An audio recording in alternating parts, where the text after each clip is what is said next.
What's the meaning of bird strike?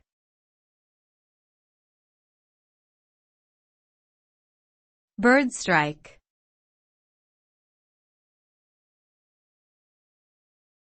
Bird strike.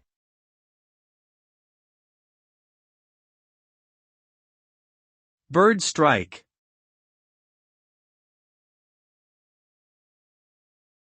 Bird strike.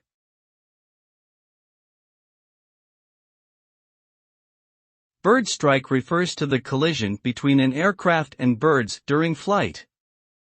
In aviation, bird strikes can pose a major safety risk to passengers and crew since they can damage the engines, windshields, and other critical components of the aircraft. Bird strikes occur when birds fly into the path of an aircraft, often at low altitudes near airports or in areas where birds are commonly found.